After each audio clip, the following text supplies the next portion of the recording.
ఏర్పాటు వాక్య భాగాన్ని మనము ధ్యానం చేసుకుందాం. ఆత్మస్వరూపమైన దేవుడు మనతో మాట్లాడుతున్నప్పుడు దయచేసి మీ సెల్ ఫోన్లు కొంచెం సైలెంట్ మోడ్లో పెట్టుకోండి. ఆ ఫోన్లు ఇచ్చినా కానీ మీరు ఫోన్ లేపకాకండి.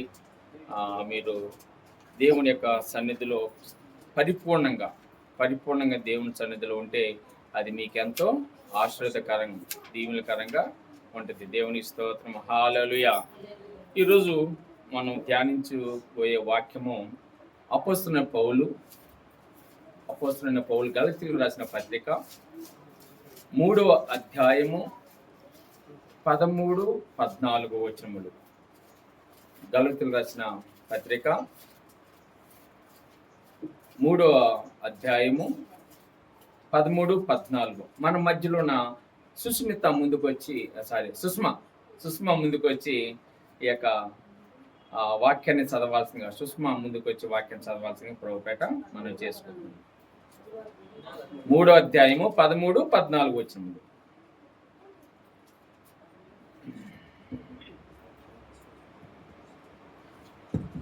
గలతీయులు రాసిన పత్రిక 3వ అధ్యాయము 13-14. ఆత్మను గూర్చిన వాగ్దానము విశ్వాసము వలన మనకు లభించినట్లు అబ్రహాము పొందిన ఆశీర్వచనము క్రీస్తు యేసు ద్వారా అన్యజనులకు కలుగుటకై క్రీస్తు మన కోసము శాపమై మనలను ధర్మశాస్త్రము యొక్క శాపము నుండి విమోచించెను. ఇందును గూర్చి మ్రాను మీద వేలాడిన ప్రతివాడును శాపగ్రస్తుడని వ్రాయబడి ఉన్నది. దేవుడి పరిశుద్ధ వాక్యం దీవించుకుందాం. ఆమేన్. చిన్న ప్రార్థన చేసుకుందాం. ఈ యొక్క వాక్యం భాగాన్ని జ్ఞాపకం చేసుకుంటూ, ఆత్మస్వరూపమైన దేవుడు, నాతో నీతో మాట్లాడే దేవుడు మన ప్రభువైన యేసయ్య కనుక ప్రభువా నాతో మాట్లాడమని ప్రతి ఒక్కరూ ప్రార్థన చేసుకొని ఈ వాక్యాన్ని ధ్యానం చేసుకుందాం. స్తోత్రం మా దేవా, మా ప్రభువా, మా యేసయ్య, ఇప్పటి వరకు నీ సన్నిధిలో ప్రభా ఇదిగా నైనా పాటల ద్వారా స్థుతించాము, ఆరాధన ద్వారా స్థుతించాము నైనా. మరి ఈ సమయంలో నైనా నీ మాటలు వినాలని ఆశతో ఉన్నాము నైనా. అయ్యా, నీ సేవకుడితో మాట్లాడిన మాటలు ప్రభా మరొకసారి ప్రభా ఇదిగనైనా అయా జ్ఞాపకం చేసుకొని నాతో మాట్లాడిన మాటలు సంఘం బిడ్డలతో మాట్లాడమని, సంఘానికి కావలసిన ఆత్మీకరమైన దీవెనలు, ఆశీర్వాదములు, లోక సంబంధమైన దీవెనలు, ఆశీర్వాదములు నీ మాటలో దృంతి కనుక ప్రభా ఆ మాటలు ప్రభా అదిగనైనా అయా నీ బిడ్డలకి దయచేస్తూ ప్రభా అయా నువ్వు పలకమని, నువ్వే మాట్లాడమని ప్రభా అయ్యా నీ ఇదిగనైనా నీ దాసునైనా నేను ఎటువంటి బలహీనని ప్రభా నువ్వు బలపరుచుకొని సిలువను మరుగుపరుచుకొని అయ్యా అదిగనైనా బోరుగా వాడుకోమని ప్రభా ఈ మాటలు ప్రభా అదిగనైనా మాతోనూ మాట్లాడమని యేసు నామములో అడిగి వేడుకుంటున్నాం తండ్రి. ఆమేన్. హల్లెలూయా. ఇప్పుడు కొంచెం ఫుల్గా ఉన్నట్టుంది కుర్చీలకి వెనకాలకి, ముందు కూర్చుంటే బాగుంటుంది ఇలాగా. ఓకేనా, చాలా మంచిది. ఈ ఐడి ఇచ్చింది ఏమనంటే నవీనే చెప్పాడు పొద్దున. ఎవరు చెప్పారు? నవీనే.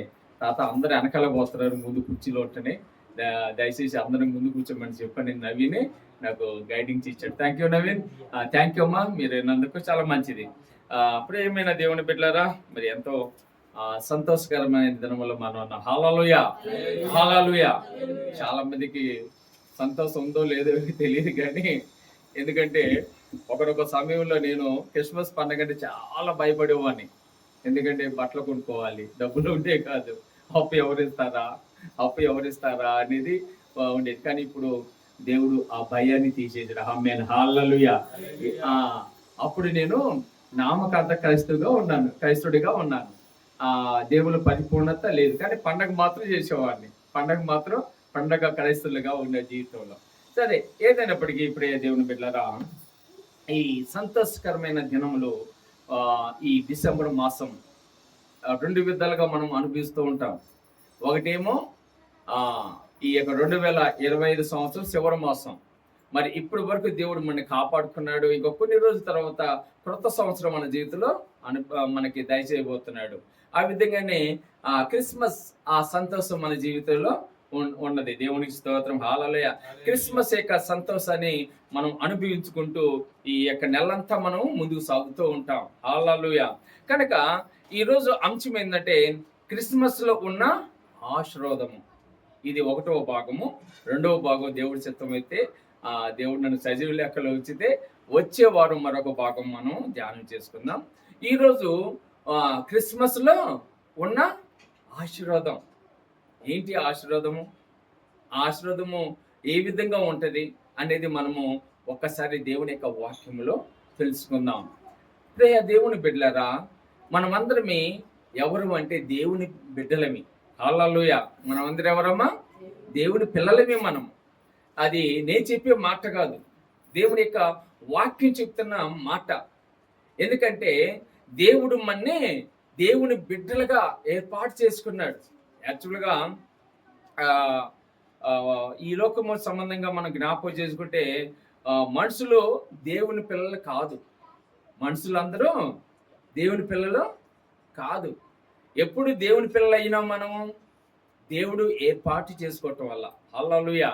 దేవుడు ఏర్పాటు చేసుకోవటం వల్ల ఈరోజు మనం అందరము ఎందుకు ఇక్కడికి వచ్చాము? దేవుని పిల్లలమని, దేవుడు పిల్లలమని ఆయన నామాన్ని స్తుతించడానికి, ఆయన నామాన్ని మహిమపరచడానికి వచ్చాం. నిజమే, ఒకప్పుడు ఆదాముని ఏదోని తోటలో ఆయన రూపంలో ఆదాముని ఏర్పాటు చేసుకున్నాడు. మట్టి ముద్ద తీసుకొని ఆ మట్టికి రూపాన్నిచ్చి ఆ మట్టికి ఆ జీవాత్మను ఊది అని దేవుడు ఏర్పాటు చేసుకున్నాడు. ఎప్పుడు దాకా బాగున్నాడు దేవుని బిడ్డగా, ఇప్పుడు దాకా జీవించాడు. తర్వాత ఆదాముని ఇచ్చాడు. ఆదాము వాళ్ళిద్దరూ సంతోషకరమైన జీవితము దేవుడితో గడుపుతున్నప్పుడు ఒక కుల్లోడు వచ్చేసాడు వాళ్ళ మధ్యలోకి. ఒక నల్లోడు వచ్చేసాడు. వాడి పేరు సాతానుడు. వాడు వచ్చేసి దేవుడు ఆజ్ఞని అతిక్రమించమన్నాడు. దేవుని యొక్క ఆజ్ఞని ఏం చేయమన్నాడు? అతిక్రమించమన్నాడు. ఆజ్ఞ అతిక్రమమే పాపము. ఇంకా అక్కడి నుంచి వాళ్ళు ఏమైపోయారు? మనుషుల యొక్క జీవితంలోకి వచ్చేసారు. మానవుల యొక్క జీవితం పాప జీవితంలోకి వచ్చేసారు. ఆ మానవ జీవితంలోకి వచ్చేసినాక ఆ దేవుడికి మనకి ఏమైపోయింది? బంధము తెగిపోయింది. దేవుడికి మనకి బంధం తెగిపోయింది. కానీ దేవుడు మాత్రం మదన పడుతున్నాడు. దేవుడు మాత్రం బాధపడుతూనే ఉన్నాడు. అయ్యో, నా రూపాన్ని వాళ్ళకి ఇచ్చానే, వాళ్ళు ఎంతగానో ఏదైనా తోటలో ఇదిగో సమస్తము మీరు భుజించండి, ఆ పండు తొలగిపోవద్దంటే ఆ సాతాను యొక్క మాటలు విని ఇదిగో ఆ దేవుని యొక్క మహిమను పోగొట్టుకున్నారే, పాపంలో పడిపోయారే అని ఆలోచన చేసుకొని మదన పడుతున్నాడు. పాపంలో పడిపోయారు మనల్ని. మళ్ళీ వాళ్ళు నా బిడ్డలుగా ఎలాగా అంగీకరించుకోవాలి, ఎలా స్వీకరించుకోవాలి అని ఆలోచనలోకి దేవుడు పడిపోయాడు. దేవుని స్తోత్రం, హల్లెలూయా. అందుకే ప్రియ దేవుని బిడ్డలారా, ఈరోజు యోహాను సువార్తలో మనం ఒకసారి ఆ మాట చూసుకుంటే యోహాను సువార్త 3వ అధ్యాయం 6వ వచనం. 3వ అధ్యాయము 6వ వచనం. 3:6. శరీర మూలముగా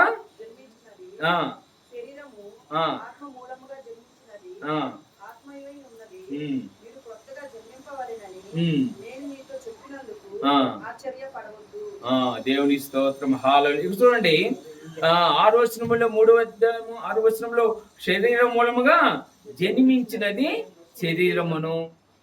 ఏమయ్యారు ఇక్కడ? వాళ్ళు ఆదాము అవ్వ పాపము చేయటం వల్ల, ఆ ఆజ్ఞ అతిక్రమించి పాపము చేయటం వల్ల వాళ్ళు శరీరం మూలంగా జీవించాల్సి వచ్చింది. మహిమ శరీరాన్ని పోగొట్టుకున్నారు. అక్కడ ఏదైనా తోటలు ఏం పోగొట్టుకున్నారు? మహిమ శరీరాన్ని. ఆ రోజు వాళ్ళు ఆ సాతాను యొక్క మాటలు కానీ వినకపోతే ఏదైనా తోటలో వాళ్ళు మహిమ శరీరంతో దేవుడితో పాటు ఉండేవాడు. రోజు వాళ్ళ మధ్యలోకి ఎవరు వచ్చాడో తెలుసా? దేవుడు వచ్చేవాడు. మంచిగా వాళ్ళతో పాటు ఆడుకునేవాడు. ఏదైనా తోటలో వాళ్ళతో పాటు ఆడుకునేవాడు. వాళ్ళకి ఏ కష్టం అంటే లేదు, ఏ బాధ అంటే లేదు. మొత్తం సమస్తము దేవుడు సమకూర్చి ఇచ్చాడు. అక్కడ నీళ్లు ఉన్నాయి, ఆకలి దప్పికినప్పుడు తాగటానికి ఆహారం ఉంది. ఆ ఏదైనా తోటలో అనేకమైన పండ్ల వృక్షముల చెట్లు పెట్టేశాడు దేవుడు. కానీ ఆయన చెప్పింది ఒక్క పండే తినొద్దని. అన్ని పండ్లు మనే కదా. దేవుడు ఎంత గొప్పవాడు చూడండి. అన్ని రోజులు మనకి ఇచ్చాడు దేవుడు. సోమవారం నుంచి శనివారం వరకు అన్ని దినాలు మనకి ఇచ్చాడు దేవుడు. ఒక్క దినమే వేసేది. దేవుడిది ఏ దినమమ్మా? ఒక్క రోజే. ఆ ఒక్క రోజు నా దగ్గర రండి. మీకు ఆ ఒక్కరోజు మీరు నా దగ్గరకు వస్తే మిమ్మల్ని మీకు ఏది కావాలో అవి సమకూర్చిస్తానంటాడు దేవుడు. కానీ మనం ఏమంటాం, ఆ ఒక్కరోజు మాకు ఏం వస్తలే, ఆ రోజు కూడా మాకు కావాలి. ఏదైనా తోటలో చేసిందేలే, అన్ని పనులు ఉన్నాయి కానీ ఆ ఒక్క పండు వాళ్ళ చూపు అంతా ఎక్కడుంది? ఆ పండు మీదే ఉంది. ఆ పండు మీదే ఉంది వాళ్ళ చూపు. అందులో సాతానుడు వచ్చి ఇది నిజమా అని చెప్పంగానే వాళ్ళు నమ్మేశారు. అక్కడి నుంచి వాళ్ళు ఆ ఏ ఏమైపోయారు? మనుషులు దేవుని పిల్లలు కాకుండా దేవుని యొక్క సంబంధం పోగొట్టుకున్నారు. సంబంధం పోగొట్టుకోవటం ద్వారా ఇక్కడ ఈ మనుషులకి పాపము అతిక్రమించి పాపము చేసుకోవటానికి, పాపములో జీవించటానికి ఇష్టపడుతున్నారు కానీ మళ్ళీ దేవుని వైపు చూడట్లేదు వాళ్ళు. కానీ దేవుడు మాత్రం ఏ విధంగా వీళ్ళని నేను మళ్ళీ నా దగ్గర చేర్చుకోవాలి అని వేదన పడుతున్నాడు, మదన పడుతున్నాడు. ఆ విధంగా అందుకే దేవుడి యొక్క వాక్యంలో అదే యోహాను సువార్త 8వ అధ్యాయం 44వ వచనంలో మనం చూస్తే 8వ అధ్యాయము 44. మీరు మీ తండ్రి యొక్క అపవాది సంబంధులు. ఎవరు చాలమ్మా, ఎవరు సంబంధులు అంట? అసలు సృష్టించుకుందేమో దేవుడు, ఆదాముని అవ్వమని ఏర్పాటు చేసుకుంది ఎవరు? దేవుడు. కానీ సాతాను యొక్క మాటలు వినటం ద్వారా, ఆజ్ఞ అతిక్రమించడం ద్వారా అపవాది సంబంధులుగా మారిపోయారు. అర్థమవుతుందా మీకు? అపవాద సంబంధులుగా మారిపోయారు. ఇప్పుడు ఏం చేయాలి? దేవుడు తన బిడ్డలుగా మిమ్మల్ని ఏర్పాటు చేసుకోవాలని ఆశపడుతున్నాడు. ఇప్పుడు శరీర సంబంధమైన బిడ్డల్ని మళ్ళీ పరలోక సంబంధమైన దేవుని బిడ్డలుగా మారిపోవాలంటే ఇక్కడ మనం గళితులో చదివిన వాక్యములోకి మనం ఒకసారి మళ్ళీ వద్దాం. అక్కడ 3వ అధ్యాయంలో మనం చదువుకున్న వాక్యం బాగులు ఏముంది? ఆత్మను కూర్చిన వాగ్దానము విశ్వాసం వల్ల మనకు లభించినట్లు. హల్లెలూయా. అబ్రాహాము పొందిన ఆశీర్వచనము క్రీస్తు యేసు ద్వారా అన్ని జనులకు కలుగుటకై క్రీస్తు మన కోసము శాపమై మనలను ధర్మశాస్త్రం యొక్క శాపం నుండి విమోచించును. హల్లెలూయా. ఏందయ్యా ఈ క్రిస్మస్ యొక్క ఆశీర్వాదము అంటే, దేవుడు చూడండి అబ్రాహాముని ఏర్పాటు చేసుకున్నాడు. అబ్రాహాము యెహోవాను నమ్మినది నీతిగా ఎంచబడిను. అబ్రాహాము అక్కడ పైన వాక్యంలో కూడా నీతిమంతుడు విశ్వాస మూలంగా జీవించును. విశ్వాసము. అబ్రాహాముకి దేవుని పట్ల ఏముంది? విశ్వాసము. మనకు ఉండాల్సింది ఏంటిది? విశ్వాసం ఉండాలి. విశ్వాసం ఉండాలి, నమ్మకం ఉండాలి దేవుని పట్ల. విశ్వాసం ఉన్నప్పుడు ఎందుకంటే అబ్రాహాము జీవితంలో చూడండి, ఆయన నేను చూపించే దేశానికి వెళ్ళు అంతే. ఆయన అక్కడికి వెళ్తాడు, కొన్ని రోజులు ఉంటాడు, అన్ని సమకూర్చుకుంటాడు. కానీ ఏమైంది? మళ్ళీ ఈ ప్రాంతం వద్దు, మరొక ప్రాంతానికి వెళ్ళు అంటాడు. చిత్తమే ప్రభువా. ఏమంటాడు? చిత్తమే అయ్యా, ఇక్కడ అన్ని సమకూర్చుకున్నాను, ఇక్కడ బాగానే ఉంది, నేను అక్కడికి వెళ్ళను అంటలేదు ఆయన. ఏమంటున్నాడు? చిత్తమే. అక్కడికి పోయినాక అక్కడ బాగుందంటే ఆయన సిద్ధపరచుకొని అన్ని సిద్ధపరచుకొని ఉంటే ఇక్కడ కాదు, నేను చూపించే ప్రాంతానికి వెళ్ళు. ఆ విధంగా దేవుడు చూపించే ప్రాంతానికి మారు మాటలు లేకుండా అని వెళ్ళేవాడు. చివరికి ఆయన కుమారుడు విషయంలో కూడా మనంతగా తెలుసు. అయ్యో పడిపోయిందమ్మా, పక్కన పెట్టండి, తర్వాత ఎండ వస్తుంది అనుకుంటా పాప వాళ్ళకి. సరే కొంచెం ఉప్పు పెట్టడం అయ్యి కింద పెట్టేసాము. ఇక్కడ మనం జ్ఞాపకం చేసుకుంటే అబ్రాహాము విశ్వాసమంతుడు. అబ్రాహాము ఎవరమ్మా? విశ్వాసమంతుడు. చూడండి, దేవుడు విశ్వాసమంతుల్ని విడిచిపెట్టాడు. వాళ్ళని ఏం చేస్తాడంట? ఆశీర్వదిస్తాడు. ఈరోజు నీకు నాకు కూడా దేవుడు ఆశీర్వాదాలు ఇవ్వటానికి సిద్ధంగా ఉన్నాడు. పొందుకోవటానికి మనం సిద్ధంగా ఉన్నామా? పొందుకోవటానికి ఆశీర్వాదములు ఇవ్వటానికి దేవుడు సిద్ధంగా ఉన్నాడు. పొందుకోవటానికి మనం సిద్ధంగా ఉండాలి. మనం పొందుకోవటానికి సిద్ధంగా ఉన్నప్పుడు దేవుడు తప్పకుండా, అబ్రాహాము ఆ విధంగా ఆయన విశ్వాసం ద్వారా, ఎంత విశ్వాసం అంటే మనందరికీ తెలుసు. నీ ఏకైక కుమారుని నాకు బలీమని అని దేవుడు అడిగినప్పుడు చిత్తమే అన్నాడు. అంతే. దేవుడు చూడు, ఏకైక కుమారుడు, అబ్రాహాముకి జన్మించిన ఏకైక కుమారుని అడిగాడండి. ఆయన దేవుడు బలి కోరేవాడు కాదు, కానీ ఎందుకు అడిగాడు? విశ్వాసము, నీ విశ్వాసాన్ని పరీక్షించటానికి, నీ విశ్వాసాన్ని తెలుసుకోవటానికి, నీ విశ్వాస పరిమాణము ఎంత ఉంది అని తెలుసుకుంటానికి. అది దేవుడికి తెలుసు. ఎవరికి తెలుసమ్మా? ఇప్పుడు మనందరం ఇక్కడ కూర్చున్నాం కదా, మనందరి విశ్వాసం దేవుడికి తెలుసా లేదా? కానీ ఆయన దేవుడు అబ్రాహాముని ఎందుకు ఆయన విశ్వాసం ఎందుకు తెలుసుకోవాలనుకున్నాడంటే ప్రపంచానికి చాటి చెప్పటానికి. హల్లెలూయా! ప్రపంచానికి దేవుడికి తెలియనిది ఏమైనా ఉంటుందా? కానీ అబ్రాహాము యొక్క విశ్వాసాన్ని ఏం చేయాలి? ప్రపంచానికి తెలియజేయాలి. ప్రపంచాన్ని ఈ యొక్క విశ్వాసాన్ని తెలియజేయటానికి దేవుడు సిద్ధపడినప్పుడు మనం ఏ విధంగా మన విశ్వాసము బలంగా ఉందనుకోండి. ఒక సమయంలో కష్టాలు రావచ్చు, కానీ నువ్వు నమ్మకంగా ఉండాలి. పోయిన సంవత్సరం 2023 సంవత్సరంలో మన గుడ్ ఫ్రైడే రోజు పడిపోయాను నేను. కానీ కాలు ఇరిగిన కాలుతోనే హాస్పిటల్కి వెళ్ళానా నేను. కానీ నా దేవుడు నేను ఆరాధించాలి. నేను కానీ హాస్పిటల్కి వెళ్తే ఆరాధన ఏమైంది? ఆరాధన క్రమం ఏమైంది? ఎవరు నడిపిస్తారు? ఎవరు ముందుంటారు? నా కాలు ఇరిగిన వాడు పర్వాలేదు అనుకొని విశ్వాసంతో దేవుని దగ్గర దాదాపు 4:30 గంటలు, ఆ రోజు మనం అందరూ 7 వాక్యాలు ధ్యానం చేస్తాం కదా, సమయం ఎక్కువ ఉంటుంది కదా, 3:30 దాకా మనకి ఆరాధన నడిచింది. కనుక విశ్వాసం కష్టం వచ్చినప్పుడు, బాధ వచ్చినప్పుడు, మన విశ్వాసంగా నమ్మకంగా దేవుని వైపు చూసినప్పుడు ఆ విశ్వాసాన్ని ప్రపంచానికి సాటి చెప్తాడు దేవుడు. హల్లెలూయా! ప్రపంచానికి తెలియజేస్తాడు. అది విశ్వాసం అంటే. ఈరోజు ఇదిగో దేవుని ఎందుకు మనము ఈ క్రిస్మస్ యొక్క ఆశీర్వాదములు, క్రిస్మస్ యొక్క ఆరాధనలో మనము ఈ క్రిస్మస్ లో ఉన్న ఆశీర్వాదం ఎలా మనం పొందుకున్నాము అంటే, ఆయన తన కుమార్తెలుగా మనని ఏర్పాటు చేసుకున్నాడు. ఎవరి ద్వారా ఏర్పాటు చేసుకున్నాడు? యేసుక్రీస్తు ద్వారా. తండ్రి అయిన దేవుడు ఏదోను తోటలో ఆదాము అవ్వ ద్వారా తెగిపోయిన ఆ బంధాన్ని బలపడటానికి వారధిగా యేసయ్య లోకంలో జన్మించడం ద్వారా. హల్లెలూయా! యేసయ్య జన్మించాడు ఈ లోకంలో. యేసయ్య జన్మించడం ద్వారా మనకి ఏం కలిగింది? రక్షణ కలిగింది. అది గొప్ప ఆశీర్వాదం. హల్లెలూయా! దేవునికి స్తోత్రం. రక్షణ దొరికింది మనందరికి. దేవుని పిల్లలు ఒకటకు మనకి రక్షణ దొరికింది. పాపంలో ఉన్న మనని, ఈ లోక సంబంధమైన అపవాది బంధకంలో ఉన్న మనని దేవుడు రక్షించుకున్నాడు, కాపాడుకున్నాడు.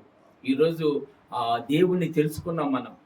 నా ప్రేమమైన యేసయ్య ఈ లోకమును ఎంతో ప్రేమించను. యోహాను సువార్త 3:16 మనం చూస్తూ ఉంటాం. లోకమును ఎంతో ప్రేమించాడు ఆయన. ఆ లోకములో నువ్వు నేను కూడా ఉన్నాం. అంటే నిన్ను నన్ను కూడా యేసయ్య ప్రేమించాడు. కనుక ఇక్కడ ఏమంటాడు చూడండి, అబ్రాహాము పొందిన ఆశీర్వచనము క్రీస్తు యేసు ద్వారా. ఎవరి ద్వారమ్మా? క్రీస్తు యేసు ద్వారా. అంటే మనం తిరిగి మళ్ళీ యేసుక్రీస్తు నామములో బాప్తిసం పొందుకొని ఎప్పుడైతే రక్షణ పొందుకున్నామో అప్పుడు మనము దేవుని యొక్క బిడ్డలుగా మారిపోయాం. మళ్ళీ దేవుని బిడ్డలుగా తండ్రి దేవుడు మనకి ఉండటానికి, దేవుని బిడ్డలుగా ఉండటానికి అర్హత మనకి ఇచ్చాడు. ఇది గొప్ప ఆశీర్వాదం. రక్షణ ఇచ్చాడు. ఆయన బిడ్డలుగా జీవించడానికి మనకి దేవుడు కృపణానికి ఇచ్చాడు. రక్షణ ద్వారా ఆయన బిడ్డలుగా జీవించడానికి కృపణానికి ఇచ్చాడు. అందుకే మనము గొప్పవారం అండి, చాలా గొప్పవారం. మన సామాన్యులు కాదు. ఒక్కోసారి మన బలము మనం గుర్తించలేకపోవచ్చు. పోయిన వారు చెప్పాను కదా, కానీ యేసయ్య మనలో ఉన్న బలాన్ని గుర్తిస్తూ ఉంటాడు. మనలో ఉన్న బలాన్ని గుర్తించి మనని నిలబెట్టుకుంటాడు, ప్రోత్సహిస్తూ ఉంటాడు దేవుడు. కనుక ప్రియ దేవుని బిడ్డలారా, అబ్రాహాము పొందిన ఆశీర్వాదం ఏంటంటే అబ్రాహాము దేవుని యొక్క కుమారుడు. అబ్రాహాము దేవుని యొక్క కుమారుడు. అందుకే అంత గొప్ప ఆశీర్వాదాలు పొందుకున్నాడు. మనము విశ్వాసంతో ఉంటే దేవుడిచ్చే ఆశీర్వాదాలు ఎంత గొప్పగా ఉంటాయో. యోహాను సువార్త 1:12 మనం చూస్తే అక్కడ యోహాను సువార్త 1:12 1:12 తనను ఎందరు అంగీకరించిరో ఆ వారందరికీ అనగా ఆ తన నామమందు ఆ విశ్వాసించిన వారికి ఉమ్, దేవుడు పిల్లలకు ఆ ఆయన అధికారం అనుగ్రహించను. దేవుడి స్తోత్రం. తాను ఎందరు అంగీకరించుదురు వారందరికి అనగా తన నామమందు విశ్వాసం ఉంచిన వారికి దేవుని పిల్లలగుటకు ఆయన అధికారము. విశ్వాసము విశ్వాసము. ఆదివారము దేవుని దినము. ఇది ఆదివారము దేవుని ఆరాధించే దినము. ఆదివారము ఇదిగో మనము గత వారములో లోకములో ఉన్నాము, లోకములో జీవించాము. ఈ ఇదిగో మనకిచ్చిన 6 రోజులు మనం మన పని కొరకు మనం వినియోగించుకున్నాము. దేవుడి దినం ఇది. నువ్వు నమ్మితే నిజంగా ఆదివారము పరిపూర్ణంగా దేవుళ్ళో ఉండు, నీకు పరిపూర్ణమైన దేవుడు అనుగ్రహిస్తాడు. ఆమేన్. హల్లెలూయా హల్లెలూయా. నిజమండి. క్రిస్మస్ అంటేనే నేను ఎందుకు చెప్తున్నానంటే, క్రిస్మస్ లో చాలా మంది మారు మనసులు పొందుకుంటా ఉంటారు. అవునా కదా? క్రిస్మస్ దినాల్లోనే చాలా మంది మారు మనసు పొందుకుంటా ఉంటారు. నా జీవితంలో నేను చూశాను. ఇప్పుడు 1999 సంవత్సరంలో 1999 సంవత్సరంలో మేము అప్పటికి క్రైస్తవ పండగ క్రైస్తవులు చెప్పాక మొదటిగానే పండగ క్రైస్తవులు. పండగకి మాత్రమే పోయేవాళ్ళం చర్చికి, మధ్యలో పోయేవాళ్ళం కాదు. ఎప్పుడు క్రిస్మస్ పండగకి పోతా ఉంటాం. అయితే ఆ క్రిస్మస్ రోజు, ఆ సంవత్సరం క్రిస్మస్ రోజు నేను ఒక చర్చికి వెళ్ళాలి. ఈ మధ్యలో ఈ ప్రాంతంలో చర్చి లేవు, యెరూషలేం చర్చి కూడా లేదనుకుంటున్నప్పుడు, ఉందో లేదో తెలియదు. అయితే మొత్తం మీద అప్పుడు మేము ఓఎంకి వెళ్దామని ప్లాన్ చేసుకొని, ఇప్పుడు మా మిర్చి బండి, నేను సువాసనలు నడిపించే మిర్చి బండి ఉంది కదా, అక్కడ నిలబడ్డాం. ఆటో కానీ బస్సు వస్తే మేము సుచిత్రకి వెళ్ళి అక్కడ చర్చికి అటెండ్ అవుద్దా అని ఆ పండగ రోజు రెడీ అయిపోయి, మా రమేష్ చిన్న పిల్లవాడు, మేము తీసుకొని అక్కడికి వెళ్ళి నిలబడ్డాం. నిలబడినప్పుడు చాలా చెప్పింది. ఇప్పటిలాగా ఆటో లేవు, బస్సులు కూడా ఇప్పుడుకో ఒకటి దొరికేది. అయితే నడితే టైం అయిపోతుందని చెప్పేసి మేము అక్కడ నిలబడుతుంటే ఆ గొంతులోంచి పాటలు వినపడుతున్నాయి, క్రిస్మస్ పాటలు వినపడుతున్నాయి. ఆ ఎల్లమ్మ టెంపుల్ ఉంది పక్క గొంతులోంచి పాటలు వినపడతా ఉన్నాయి. అయ్యా సరేలే, ఎక్కడ పాటలు వినపడుతున్నాయి కదా, ఏదో ఒక చర్చే కదా మనం పోయేది, పండగ కదా అని ఆ చర్చిలో వెళ్ళిపోయాను. ఆ చర్చిలోకి వెళ్ళినాక మంచిగా ఆ రోజు విన్నాము, వాక్యం విన్నాము, మంచిగా ఉంది. సరే మళ్ళీ యథావిధంగా లోకానుసారమైన జీవితమే. అయితే ఆ పాస్టర్ గారు ఇంకా మా ఇంటికి రావటం, మా అడ్రస్ తెలుసుకొని రావటం ప్రారంభించాడు. ఆయన ఎవరో కాదు, మన చర్చి యానివర్సరీ వాక్యం చెప్పాడు కదా, టీవీ ప్రసన్న కుమార్ గారు. ఆయన వచ్చినా మా హృదయాలు కరగల. దాదాపు సంవత్సరం తిప్పించాం. సంవత్సరం దాకా మేము పట్టించుకోలేదు. వస్తా అంటాం కానీ పోవట్లేదు, వస్తా ఉంటాం కానీ పోవట్లేదు. కానీ మొత్తం మీద ఆయన పట్టు వదలకుండా మమ్మల్ని ఆత్మీయులకి నడిపించాడు. ఆ విధంగా ఆ క్రిస్మస్ దినాన మేము అక్కడికి వెళ్ళకపోతే ఈ రోజు మా విశ్వాస జీవితం ఉండేది కాదు.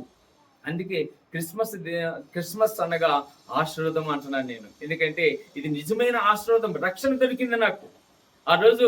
దేవుని బిడ్డలుగా ఉండటానికి నాకు అర్హత దొరికింది ఆ రోజు. 1999 సంవత్సరంలో అక్కడి నుంచి దాదాపు 2000 సంవత్సరాలు చివరి మాసంలో దేవుని దగ్గరికి ప్రారంభమయ్యాము. చిన్నగా అలవాటు అయిపోయినాం. ఆయన రక్షణ ఇవ్వటం, ఆయన ఇంకా మమ్మల్ని తరబీదు ఇవ్వటము. ఈరోజు ఆయన ఒకే ఒక నాకు ఆత్మీయ తండ్రి, ఆయన ఒక్కడే. ఎందుకంటే ఆయన దగ్గర ఈరోజు నేను దేవుని పిలుపు లేకపోతే ఎక్కడే ఉన్నామని. సరే, ఏదైనప్పటికీ ఆ క్రిస్మస్ యొక్క ఆ ఆశీర్వాదం గురించి చెప్తున్నాను. ఆ రోజు దేవుడు నన్ను ఆ క్రిస్మస్ లో మేము పాల్గొ పొందుకోలేకపోతే మాకు ఈ ఆత్మీయ ఆశీర్వాదము దొరికేది కాదు. అందుకే చాలా మంది పండగ క్రైస్తవులని చెప్పుకొని వెళ్తారు, కానీ దేవుడు పట్టుకుంటాడు.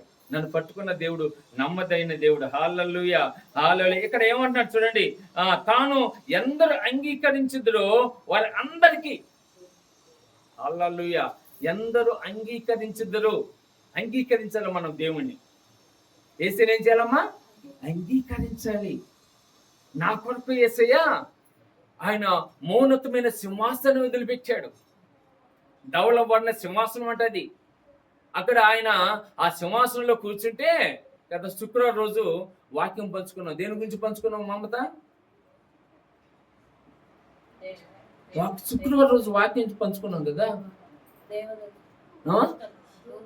దూతల గురించి చెప్పుకున్నాం కదా. ఆ కోట్లాది కోట్ల దూతలు ఆయన సింహాసనం ఎదుట ఏం చేసేది తెలుసా? స్తుతించేయి, ఆయన పరిశుద్ధుడు పరిశుద్ధుడు పరిశుద్ధుడు పరిశుద్ధుడని స్తుతించేయి, ఆరాధించేయి. అలాంటి మౌన్నతమైన భాగ్యాన్ని ఎంచకుండా ఆయన ఆ ప్రభు యేసుక్రీస్తు ఈ లోకంలో నీలాగా నాలాగా కష్టాలు అనిపించడానికి ఇష్టపడి, ఆయన ప్రాణాలు విడవటానికి ఇష్టపడి ఆయన ఈ లోకానికి వచ్చాడు. హల్లెలూయా. ఎవరైనా ప్రాణహాని ఉందంటే మనం అక్కడికి వెళ్ళమే, కానీ ఆయన ప్రాణం ఇవ్వటానికి ఎవరి కొరకు? తన బిడ్డలమైన మన కొరకు, తన కుమారులమైన మన కొరకు, కుమార్తెలైన మన కొరకు ఆయన ఈ లోకానికి వచ్చి మన కొరకు ఆయన ప్రాణం పెట్టాడు. హల్లెలూయా. అందుకే ఆయన ప్రాణం పెట్టడం ద్వారా మనకేం కలిగింది? విమోచన, పాప విమోచన కలిగింది. మనకేం కలిగింది? పాప విమోచన కలిగింది. ఈరోజు ఎంత గొప్ప ధన్యత. చాలా మంది ఆ పాపానికి అట్టకట్టబడి ఉన్నారు, కానీ మనకైతే ఆ పాపం లేదు ఇప్పుడు. ఎందుకంటే మనం పరిశుద్ధ రక్తం ద్వారా కడగబడ్డాం కనుక దేవుని బిడ్డలుగా. అందుకే ఆయన్ని ఎందరూ అంగీకరించుదురో వారికి అందరికీ, అనగా తన నామమందు విశ్వాసం ఉంచిన వారికి దేవుని పిల్లలగుట ఆయన అధికారము మనకేముంది? అధికారం అనుగ్రహించాడు అని బిడ్డలుగా. హల్లెలూయా, హల్లెలూయా. విశ్వాసం. ఇక్కడ మనము చదువుతున్న వాక్య భాగంలో గళితులకు రాసిన పత్రిక 3వ అధ్యాయం 13-14 వచ్చిన చీకని చెబుతున్నాను. అక్కడ ఆ అబ్రహాము విశ్వాసం ద్వారా, ఎవరి విశ్వాసం ద్వారా? అబ్రహాము యొక్క విశ్వాసం ద్వారా దేవుని కుమారుడిగా అవటానికి దేవుడు అనుగ్రహించాడు. ఇక్కడ మనము కూడా విశ్వాసం ద్వారా ఉన్నప్పుడు మనకు కూడా ఏమవుతుంది? దేవుని పిల్లలు అవుట దేవుడు విశ్వాసము. అందుకే యోహాను సువార్తలో అదే 1వ అధ్యాయము 7-8 వచనాలు చదవండి. యోహాను సువార్త 1వ అధ్యాయం అదే 1వ అధ్యాయం. ఇందాక మనం చూసి 12 వచనం పైన కొంచెం పైన చదవండి.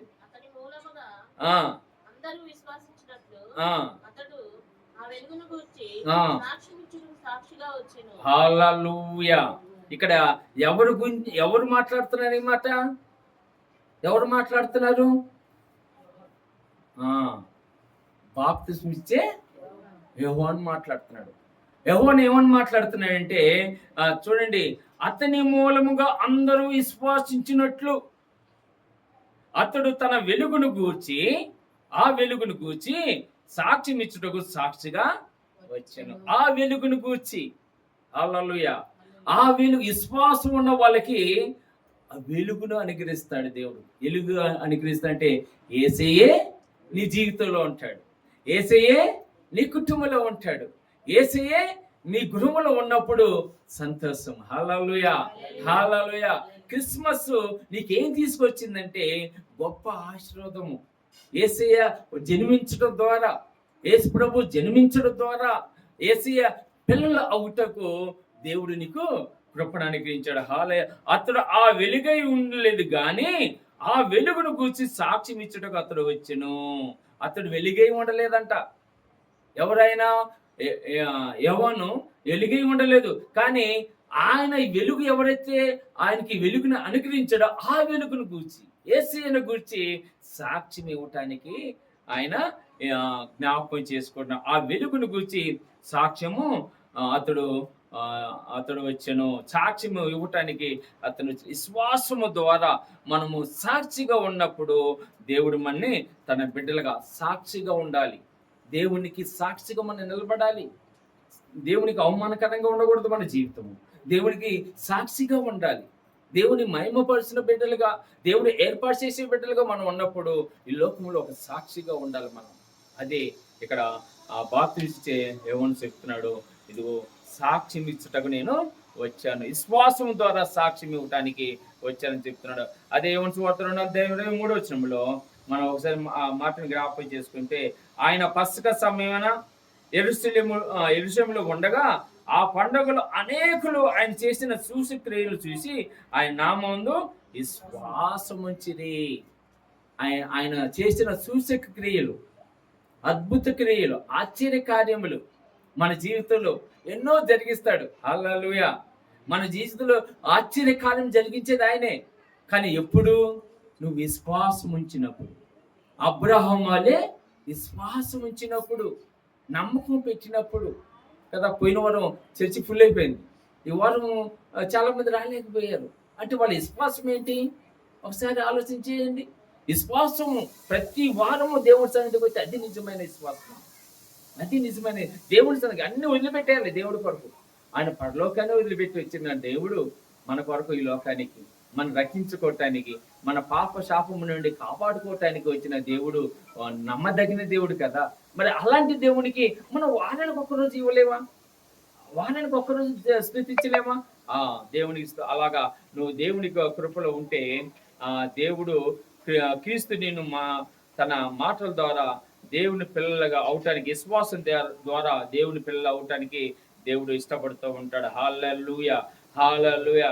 ఇంకొక భాగం మనం చదువుకున్న వాక్యం భాగంలో ఒకటి విశ్వాసంతో పాటు ఇంకొక ఆలోచన ఏంటంటే, గలతీయులకు రాసిన పత్రికలోనే మనము ఒకసారి వెళ్తే 14 వచ్చిన చదవండి. అక్కడ విశ్వాసం ఒకటి ఉంటది. రెండవదిగా మనము అదే దేవుని పిల్లల్ని మనం విశ్వాసం ద్వారా దేవుని పిల్లలు అవుతాము. మూడోదిగా దేవుని పిల్లలైతే మనకి ఏం కలుగుతుంది? దేవుని పిల్లలుగా ఉంటే మనకి ఏం కలుగుతుందంటే తన స్వాస్థ్యంలో భాగాన్ని ఇస్తాడంట మనకి, తన ఆస్తిలో కదమ్మా. ఇప్పుడు నా ఆస్తి ఎవరు పొందుకుంటారు? నా పిల్లలే పొందుకుంటారు కదా. మీకున్న ఆస్తి మీ పిల్లలే వారసులే కాదా? మీ పిల్లలే వారసులు. పక్కన వాళ్ళకి ఇస్తారేంటి? నాకు ఇచ్చే నమ్ము, అవునా? పక్కన వాళ్ళకి ఇస్తారా? చచ్చినా ఇయ్యం. పేదలకి ఇవ్వండి కొద్దిగా అన్నట్ట, మంచి మాట. అయితే ఇక్కడ చూడండి, యెషయా గ్రంథము 56వ అధ్యాయము. అమ్మ, యెషయా గ్రంథము 56వ అధ్యాయము, 56వ అధ్యాయం తీయండి. 5వ వచనం చదవండి. 5. నా ఇంటను నా ప్రకారములోను ఒక భాగమును ఎవరికి ఇస్తాడంటే వాళ్ళ పిల్లలకి, దేవుడి పిల్లలకి ఇస్తాడంట. ఏమిస్తాడంట? ఆయన ఇంటిలో పరలోకంలో నీకు భాగం ఉందమ్మా. ఓ సహోదరుడా, పరలోకంలో నీకేముంది? భాగం ఇస్తా అంటున్నాడు దేవుడు. నువ్వు కష్టపడాల్సిన పని లేదు, ఒక్క విశ్వాసం పెట్టు అంతే. దేవుడి పిల్ల అవుటకు విశ్వాసం పెట్టు. దేవుడి పిల్లకి జీవించుటకు విశ్వాసం పెట్టు, నమ్మకం పెట్టు. అని ఏమంటాడు చూడు, కొడుకులు కూతుళ్ళు అని అనిపించుకున్నట కంటే శ్రేష్టమైన పేరు వారికి పెట్టుతున్నాను. కూతుళ్ళు కుమారులు వాళ్ళ కాదు, శ్రేష్టమైన వారు. శ్రేష్టమైన వారు అంటే ఇప్పుడు తండ్రి యొక్క అడుగుజాడులో, తండ్రి యొక్క మాటని విని, తండ్రికి విలువనిచ్చి, తండ్రికి ఇదిగో ఉన్నతమైన స్థితిలో ఉండటానికి తండ్రికి లోబడినప్పుడు పిల్లల కంటే శ్రేష్టమైన పిల్లలు అనిపించుట కంటే నా కుమారుడు ఎంత గొప్పవాడండి కదా. ఒక్కొక్కరు కుమారుల గురించి నేను వచ్చే కార్లో ఒక టీచర్ గారు వస్తూ ఉంటారు, సుచిత దగ్గర. అయితే ఆమె అంటూ ఉంటుంది, వాళ్ళ కుమారుడు కూడా గొప్పగా చెప్తూ ఉంటుంది. మేము ఎట్టంటే అట్టండి, మేము ఏ మాట ఎక్కడికి పోయినా కానీ మాట నువ్వు చెప్పిపోతూ ఉంటాడు. ఎంత ఆనందంతో చెప్తూ ఉంటుందంటే, ఆనందం, సంతోషము. తండ్రికి లోబడినప్పుడు పిల్లలకి ఆయన స్వాస్థ భాగముగా ఆయన భాగాన్ని అనుగ్రహిస్తూ ఉంటాడు. దేవుని స్తోత్రం, హల్లెలూయా. కనుక ఇక్కడ శ్రేష్టమైన పేరు వారికి పెట్టుచున్నాను, కొట్టేయబడిన నిత్యమైన పేరు వారికి పెట్టుచున్నాను. కొట్టేయబడిన పేరు వారికి, శ్రేష్టమైన పేరు వారికి పెట్టుచున్నానట. కొట్టేయబడని నిత్యమైన పేరు, పట్టేయబడిన అంటే నిత్యమైన పేరు, గొప్ప పేరు. దేవుని బిడ్డలుగా ఇదే మనకి గొప్ప పేరండి. విశ్వాసులు, మీరు ఏమంటారు? మీరు విశ్వాసులు అంటారు. అలాంటి పేరు దేవుడు మనకి అనుగ్రహిస్తాడు. దేవునికి స్తోత్రం, హల్లెలూయా. ఆయన తన స్వాస్థ్యంని మనకి అనుగ్రహిస్తాడు. అలా దేవుని పిల్లగా ఉంటే దేవుడిచ్చే మొదటి ఆలోచన తెలుసా, మొదటి ఆశీర్వాదం తెలుసా? ఆయన ప్రకారంలో ఒక భాగాన్ని దేవుడు అనుగ్రహిస్తాడు. దేవుని స్తోత్రం, హల్లెలూయా. అపొస్తలుల పౌలు 2వ కొరింథీయులకు రాసిన పత్రిక 6వ అధ్యాయము, కొరింథీయులకు రాసిన 2వ పత్రిక 6వ అధ్యాయము 17-18 వచనాలు తీయండి. 17 2వ కొరింథీయులకు రాసిన పత్రిక 6:17-18 త్వరగా ముగిస్తాను. దేవుని ఆలయమునకు ఆ, విగ్రహములతో ఆ, ఏమి పొందిక ఆ, మనము ఆ, జీవము గల ఆ. దేవుని ఆలయమై ఉన్నాము. ఆ. మనము ఏ విధంగా ఉండాలంట? జీవము గల దేవుని ఆలయం ఆలయముగా విగ్రహంతో ఏమి పొందుగా మనము జీవం గల దేవుని ఆలయమే ఉన్నాము.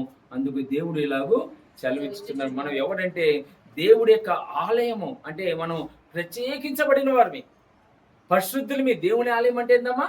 పరిశుద్ధత. మనము లోక సంబంధమైన సాతాను యొక్క బంధకం నుంచి తప్పించబడ్డాము. ఆ బంధకం నుంచి విడిపించబడ్డాము. సాతాను యొక్క చెరల నుంచి విడిపించబడ్డాము. ఇప్పుడు దేవుని యొక్క ఆలయముగా జీవిస్తున్నాం. హల్లెలూయా. దేవుని ఆలయం అంటే పరిశుద్ధత. పరిశుద్ధులం మనం. దేవుని స్తోత్రం. అక్కడక దేవుని యొక్క ఆలయముగా ప్రత్యేకంగా ఉండాలి. లోకములో కంటే కూడా మనము లోకములో కలవకుండా, లోకంలో జీవితం లేకుండా మనం ప్రత్యేకించబడిన వారుగా ఉండాలి. మూడవదిగా జ్ఞాపకం కొలస్సీలు రాసిన పత్రిక 2వ అధ్యాయం 6వ వచనం. 2వ అధ్యాయము కావున మీరు ప్రభువైన యేసు క్రీస్తును అంగీకరించిన విధముగా ఆయనందు వేరు పారిన వారే, అంటే దేవుని బిడ్డలైతే స్థిరంగా ఉండాలి, స్థిరులై ఉండాలి. అర్థమవుతుందమ్మా? స్థిరత్వం ఉండాలి. మనం ఏ పని చేసినా స్థిరత్వములో ఉంటే అది దేవుడు మనకి ఆశీర్వాదం ఇస్తాడు, దేవుళ్ళు ఇస్తాడు. దేవుని స్తోత్రం. స్థిరత్వము మనకి స్త్రీలై ఉండాలని, దేవుని బిడ్డలుగా స్త్రీలై ఉండాలని దేవుని యొక్క వాక్యంలో దేవుడు చదివిస్తున్నాడు. పేతురు రాసిన 2వ పత్రిక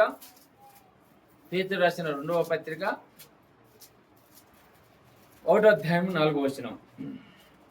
1వ అధ్యాయము కృపయు సమాధానము ఆ, విస్తరించునుగా ఆ, ఆయన మహిమ గుణాతిశయములను బట్టి ఆ, ఆయన మనకు ఆ, అమూల్యమును ఆ, అధికమూలములైన వాగ్దానములను ఆ. అనుగ్రహించి ఉన్నాడు. దేవుని స్తోత్రం. హల్లెలూయా. ఇక్కడ మన జ్ఞాపకం చేసుకున్నప్పుడు మనకి దేవుడి యొక్క మహిమను మనకి దేవుడు అనుగ్రహిస్తారు. ఆయన స్వభావంలోకి మనం వెళ్ళిపోవాలి. దేవుని బిడ్డలం కదా మనం. అంటే తండ్రి యొక్క స్వభావములు కలిగి ఉండాలి. తండ్రి యొక్క స్వభావములు అంటే ఒక్కొక్క తండ్రి మంచివాడు కాదు, కానీ మంచి తండ్రుల యొక్క స్వభావము కలిగి ఉండాలి కదా. మనము చెడ్డ తండ్రులు కూడా ఉంటారు చాలా మంది ఈ లోకంలో. తాగుతూ ఉంటారు, తిరుగుతూ ఉంటారు. వాళ్ళ స్వభావం కాదు, మంచి తల్లిదండ్రుల యొక్క స్వభావం కలిగి ఉండాలని, అదే దేవుని యొక్క స్వభావంలో మనం ఉండాలని దేవుని యొక్క ఆలోచన. అదే యోహాను రాసిన మొదటి పత్రిక 3వ అధ్యాయం 1వ వచనం. మొదటి పత్రిక వాతో కూడా మీకు ఆ, సహవాసము కలుగునట్లు ఆ, మేము చూచిన దానిని ఆ, వినిన దానిని ఆ, మీకును తెలియజేయుచున్నాను. ఆ, మన సహవాసం అయితే తండ్రితో కూడాను ఆ, ఆయన కుమారుడైన ఆ, యేసుక్రీస్తుతో కూడాను ఉన్నది. మనం దేవుని, అది కదమ్మా 3:1 కదా, మనము దేవుని పిల్లలమని లోబడినట్లు మనం చాలమ్మా దేవుని పిల్లలమని, అంటే యేసుక్రీస్తు యొక్క పిల్లలమని పిలబడినట్లు తండ్రి మన కంటే ప్రేమ మనకెట్టి ప్రేమ అనుగ్రహించును చూడుడి. ఆ యేసు ప్రేమ, దేవుని యొక్క ప్రేమ లేదా తండ్రి యొక్క ప్రేమ పొందుకున్నాం మనము. అట్టి ప్రేమని మనము చూపించాలి, అట్టి ప్రేమను మనము వ్యక్తపరచుకోవాలి. ప్రేమ లేని వారు నా వారు కాదంటారు. ప్రేమ కలిగి ఉండాలి. అట్టి తండ్రి యొక్క పిల్లలుగా మనం జీవించడానికి ఆ తండ్రి యొక్క ప్రేమను మనం పొందుకోవాలి. దేవుని స్తోత్రం. హల్లెలూయా. అదే యోహాను రాసిన మొదటి పత్రికలో 5వ అధ్యాయం 17 వచనం చదవండి. 17 సకల దుర్నీతియు పాపము అయితే మరణము కాని పాపము కలదు. దేవుని మూలంగా పుట్టి ఉన్న వాడెవడను పాపము చేయడని ఎరుగుదాం. దేవుని మూలంగా పుట్టిన వాడు తన భద్రం చేసుకుని కనుక దుష్టుడు అని ముట్టడు. మనం దేవుని సంబంధులమని. మనం ఎవరంట? దేవుని సంబంధులమే. ఎప్పుడు యేసుక్రీస్తు రక్తంలో కడగబడిన తర్వాత మనం ఎవరమ్మా? దేవుని సంబంధులమ్మా, దేవుని బిడ్డలమే మనం. కనుక ఆ దేవుని బిడ్డలైన మనము దేవునిపై ఏముంచాలి?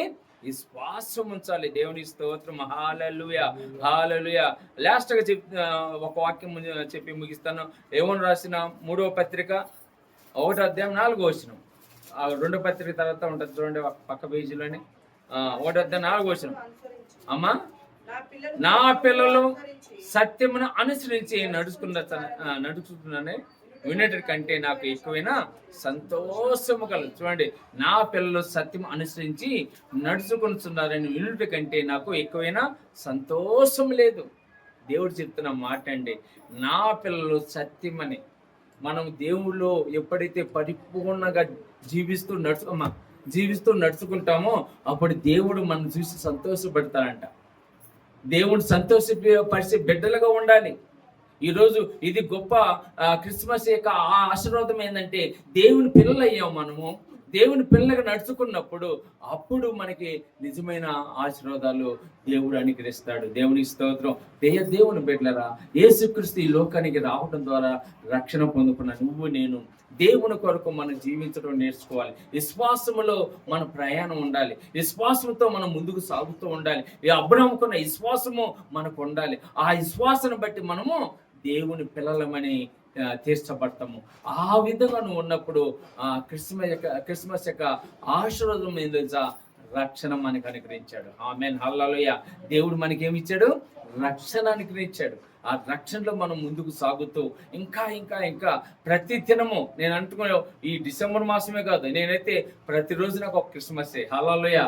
క్రిస్మస్ ప్రతి దినము పొద్దున్నే లేవంగానే నేను దేవుడి దగ్గరికి వెళ్తాను, దేవుడి సన్నిధిలో కూర్చుంటాను, ధ్యానం చేస్తాను. దాదాపు 1 గంటన్నర సేపు ఆ దేవుడితో సహవాసం చేస్తూ ఉంటాను. ఆ దేవుడితో మాట్లాడుతూ ఉంటాను. వాక్యం ద్వారా దేవుడు నాతో మాట్లాడుతూ ఉంటాడు. కనుక దేవుని బిడ్డలైన మనము దేవుడితో సహవాసం చేసుకుంటూ ఉండాలి. దేవుడితో బంధం బలపరుచుకుంటూ ఉండాలి. అప్పుడు నీ జీవితంలో అనేకమైన దీవులు, మనకి ఏ కష్టం రాదండి. అసలు మన దేవుడు గొప్పవాడు. కానీ మన కష్టాలు వస్తున్నాయంటే మన లోపం వల్లే, మన శ్రమల వల్లే. కనుక ఒకసారి ఆలోచన చేసుకోండి. దేవులో పరిపూర్ణంగా దేవుని బిడ్డలుగా జీవించండి. ఎక్కడ మీరు లోపం చూపించకండి. విశ్వాస జీవితము లోపం చూపించకండి. విశ్వాస పరిమితిని పెంచుకుంటూ ప్రతిరోజు వాడబడాలి. నేను పొద్దున ఆ పాట ఆరాధన పొద్దున ఎందుకు ఆ పాట ధ్యానం చేశాను. అది పెద్దగా నేను ఆ పాటను పాడలేదు, కానీ ఎందుకు ఆ పాట పాడాలనిపించింది ఆరాధనలో. కానీ ఆ పాటలో ఉన్న ఆత్మీయత, ఆ పాటలో ఉన్న అర్థము, ఆ పాటలో ఉన్న సత్యంలో జ్ఞాపకం చేసుకుంటే దేవుని ఎంత స్థుతించాలి, ఎంత గణపరచాలి. అసలు ఈ దేవుడు మనని ఎంతగా జ్ఞాపకం చేసుకున్నాడు. ఎన్నిక లేని మన్ననమ్మ దేవుడు ఏర్పాటు చేసుకున్నాడు. మనము మన పొట్టకే పాపంతో కలిగిన పొట్టక మన పొట్టక జనబతా మనం పాపంలో జన్మించిన వారిని, అలాంటి వారిని మనల్ని దేవుడు జ్ఞాపకం చేసుకున్నాడే. అలాంటి దేవుని బిడ్డలుగా అంగీకరించాడే. ఈరోజు ఆయన బిడ్డగా నువ్వు జీవిస్తే జీవితంలో ఇంకా ఇంకా ఉన్నతమైన స్థితిలో దేవుడు మనల్ని ఉంచుతాడు. ఆ విధంగా ఉన్నతమైన స్థితిలో మీరందరూ ఉందురుగాక. ఆమేన్. కొద్ది మాట దేవుడు దీవించి ఆశీర్వదించుగాక. ఈ యొక్క చిన్న ప్రార్థన, వాక్య నిమిత్తమైన ప్రార్థన. మా దేవా, మా ప్రభువా, నీ కృపలో ఇందుగానైనా మేము విశ్వాసం అయితే ప్రభా నీ బిడ్డలుగా జీవిస్తాము.